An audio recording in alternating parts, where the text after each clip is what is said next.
Hi friend, ನಮಸ್ಕಾರ ಎಲ್ರಿಗೂ. ಎಲ್ಲ ಹೇಗಿದ್ದೀರಾ? ನಾನು ತುಂಬ ಚೆನ್ನಾಗಿದ್ದೀನಿ ಫ್ರೆಂಡ್. ನೀವು ಎಲ್ಲ ಚೆನ್ನಾಗಿದ್ದೀರಾ ಅಂತ ತಿಳ್ಕೊಂಡಿದ್ದೀನಿ.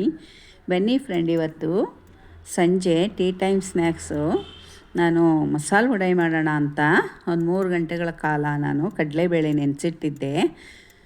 ಅದನ್ನು ಮಿಕ್ಸಿ ಜಾರ್ಗೆ ಹಾಕ್ಕೊಳ್ಳೋಣ ಬನ್ನಿ. ಎಲ್ಲನೂ ಮಿಕ್ಸಿ ಜಾರ್ಗೆ ಹಾಕ್ಕೊಂಡು ಅದ್ರ ಜೊತೆಗೆ ಇನ್ನೂ ಏನೇನು ಹಾಕ್ಬೇಕಂತ ಹೇಳ್ತೀನಿ ನೋಡಿ.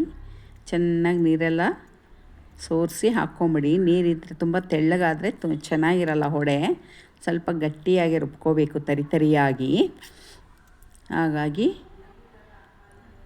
ನೀರನ್ನೆಲ್ಲ ಚೆನ್ನಾಗಿ ತೆಗೆದು ಮಿಕ್ಸಿ ಜಾರ್ಗೆ ಹಾಕ್ಕೋತಾ ಇದ್ದೀನಿ. ಅದ್ರ ಜೊತೆನೇ ನಾನು ಸ್ವಲ್ಪ 1-2 ಇಂಚಷ್ಟು ಚಕ್ಕೆ ನೆನೆಸಿದ್ದೆ. ಅದನ್ನು ಕೂಡ ಈಗ ಮಿಕ್ಸಿ ಜಾರ್ಗೆ ಹಾಕ್ಕೊಂಬಿಡ್ತೀನಿ. ಸ್ವಲ್ಪ ಸಣ್ಣದಾಗಿ ಕಟ್ ಮಾಡಿ ಹಾಕ್ಕೋತೀನಿ ಕೈಯಲ್ಲಿ, ಬೇಗ ನುಣ್ಣಗಾಗಲಿ ಅಂತ. ಇಲ್ಲಾಂದ್ರೆ ಆಗಾಗೆ ಬಾಯಿಗೆ ಸಿಗ್ತಾ ಇರುತ್ತೆ. ಒಂದು 5 ಮೆಣಸಿನ್ಕಾಯಿ ಕೂಡ ಕೈಯಲ್ಲೇ ಪೀಸ್ ಮಾಡಿ ಹಾಕ್ಕೋತೀನಿ, ಅದು ಬೇಗ ನುಣ್ಣಗಾಗಲಿ ಅಂತ ಅಷ್ಟೇ. ಇಲ್ಲಾಂದರೆ ಸಣ್ಣದಾಗಿ ಹೆಚ್ಚಬೇಕಾದ್ರೆ ವಡೆ ಜೊತೆ ಹಾಕ್ಕೋಬೋದು. ಹಾಗೆ ಹಸಿಮೆಣ್ಸಿನ್ಕಾಯಿ ತಿನ್ನೋಕ್ಕೆ ಚೆನ್ನಾಗಿರುತ್ತೆ, ಗರಿಗರಿಯಾಗಿ.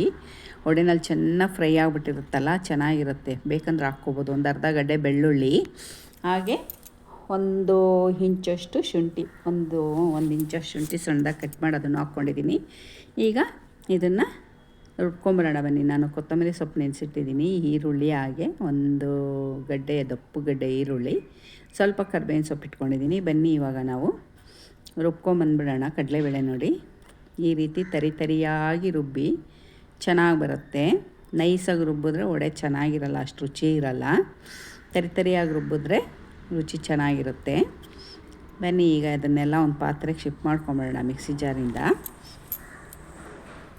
ಮಿಕ್ಸಿ ಜಾರಿಂದ ಎಲ್ಲ ತೆಗೆದಾದ್ಮೇಲೆ ಈಗ ನಾವು ಅದಕ್ಕೆ ಕಟ್ ಮಾಡಿ ಇಟ್ಕೊಂಡಿರೋ ಒಂದು ದಪ್ಪು ಗಡ್ಡೆ ಈರುಳ್ಳಿ ಹಾಕ್ಬಿಡೋಣ.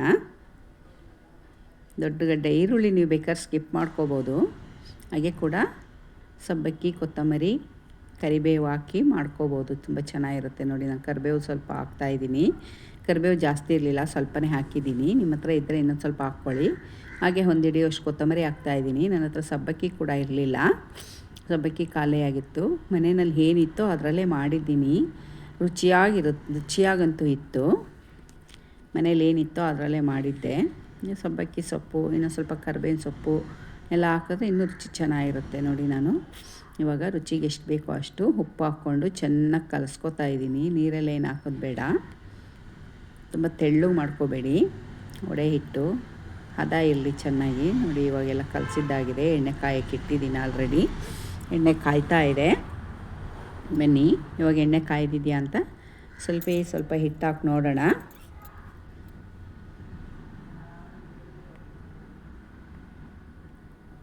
ಸ್ವಲ್ಪ ಹುರಿ ಜಾಸ್ತಿ ಮಾಡಿದೆ. ಬನ್ನಿ ಆಲ್ರೆಡಿ ಎಣ್ಣೆ ಕಾಯ್ದಿದೆ. ಇವಾಗ ನಾನು ಸ್ವಲ್ಪ ಕೈಗೆ ನೀರು ಎತ್ಕೊಂಡು ಈಗ ವಡೆಗಳನ್ನ ಅಂಗೈಯಲ್ಲಿ ಇಟ್ಕೊಂಡು ತಟ್ಟಿ ಹಾಕ್ತೀನಿ. ಕೆಲವರು ಬಟ್ಟೆ ಮೇಲೆ ತಟ್ಟಿ ಹಾಕ್ತಾರೆ, ಅದೆಲ್ಲ ಏನು ನಾನು ಮಾಡೋಕ್ಕೋಗಲ್ಲ ನೋಡಿ. ಇವಾಗ ಈ ರೀತಿ ನಿಮಗೆ ಎಷ್ಟು ದಪ್ಪ ಬೇಕು ಅಷ್ಟು ದಪ್ಪ ನೋಡ್ಕೊಂಡು ಹಾಕ್ಕೊಳ್ಳಿ. ನಾನು ಸ್ವಲ್ಪ ಮೀಡಿಯಮ್ ಸೈಜಲ್ಲಿ ಹಾಕಿದ್ದೀನಿ, ತುಂಬ ದಪ್ಪನೂ ಇಲ್ಲ, ತುಂಬ ಸಣ್ಣನೂ ಇಲ್ಲ. ನಾನು ಸ್ವಲ್ಪ ಎಣ್ಣೆ ಇಟ್ಕೊಂಡಿದ್ದೀನಿ. 4 ಅಥವಾ 5 ಹಾಕ್ತೀನಿ ಅಷ್ಟೇ ಒಂದು ಬ್ಯಾಚ್ಗೆ. ಒಂದು ಪಾವು ಕಡಲೆಬೇಳೆ ಹಾಕಿದ್ದೆ.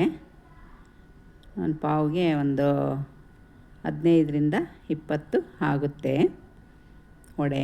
ಒಂದು ಪಾವು ಕಡಲೆಬೇಳೆಗೆ ಸಾಕಷ್ಟು. ಆರಾಮಾಗಿ ಈಸಿಯಾಗಿ ಮಾಡ್ಕೊಂಡು ಮನೇಲೇ ತಿನ್ಬೋದು. ಸುಮ್ಮನೆ ಹೊರಗಡೆ ಎಲ್ಲ ತಂದು ತಿನ್ನೋದು, ಏನೇನು ಎಣ್ಣೆನಲ್ಲಿ ಕರೆದಿರ್ತಾರೋ, ಕರೆದಿರೋ ಎಣ್ಣೆನಲ್ಲೇ ಕರಿತಾ ಇರ್ತಾರೆ ಈ ಬಜ್ಜಿ ಬೋಂಡ ಮಾಡೋರೆಲ್ಲ.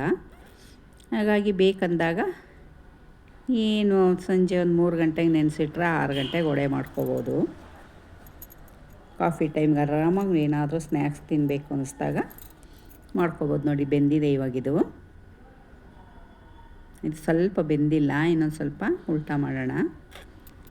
ಸ್ವಲ್ಪ ಗರಿಗರಿ ಆಗೋವರೆಗೂ ಕೆಂಪಗೆ ಬೇಯಿಸಿ, ಗೋಲ್ಡನ್ ಬ್ರೌನು, ತುಂಬ ಚೆನ್ನಾಗಿರುತ್ತೆ. ನೋಡಿ ಮಾಡಿ ನೀವೇ ನೋಡಿ. ಇವಾಗ ಒಂದು ಬ್ಯಾಚ್ ಆಯಿತು. 4 ಹಾಕಿದ್ದೀನಿ ನಾನು. ಎಣ್ಣೆ ಕಮ್ಮಿ ಇಟ್ಟಿದ್ದೀನಿ, ಸುಮ್ಮನೆ ಎಣ್ಣೆ ಉಳಿಯೋದು ಬೇಡ ಅಂತ. ಇನ್ನೊಂದು ಬ್ಯಾಚ್ ಹಾಕ್ತೀನಿ. ಇನ್ನೊಂದು ಬ್ಯಾಚ್ ಹಾಕಿದ ನಂತರ ಅದು ಎಲ್ಲ ಈಗಲೂ 4 ಹಾಕ್ತಾಯಿದ್ದೀನಿ ನಾನು.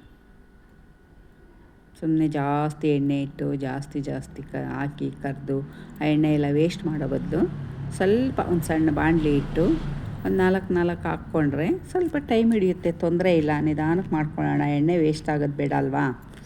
ಇನ್ನೊಂದು ಸರಿಗೆ ಏನಕ್ಕಾದರೂ ಹಾಕಿದ್ರೆ ಅದು ಖಾಲಿ ಆಗಿಬಿಡುತ್ತೆ. ನೋಡಿ, ಇವಾಗ ನಾನು ಅದ್ರ ಜೊತೆ ಕಾಫಿ ಕೂಡ ಮಾಡ್ಕೊಂಡಿದ್ದೆ. ಬಿಸಿ ಫಿಲ್ಟರ್ ಕಾಫಿ ಜೊತೆ ನಾನು ವಡೆ ಸರ್ವ್ ಮಾಡ್ತಾಯಿದ್ದೀನಿ.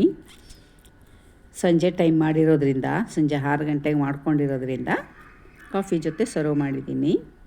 ನೋಡಿದ್ರಲ್ಲ ನನ್ನ ಮಸಾಲ ವಡೆ ರೆಸಿಪಿ ಹೇಗಿತ್ತಂತ ಕಮೆಂಟ್ ಮೂಲಕ ತಿಳಿಸೋದನ್ನ ಮಾತ್ರ ಮರಿಬೇಡಿ. ಕಮೆಂಟ್ನಲ್ಲಿ ಏನು ಬರುತ್ತೆ ತಿಳಿಸ್ತಿರೋ ಅದನ್ನು ನಾನು ಓದೋಕ್ಕೆ ಕಾಯ್ತಾ ಇರ್ತೀನಿ. ನೋಡಿ ಎಷ್ಟು ಗರಿಗರಿಯಾಗಿದೆ. Okay friend.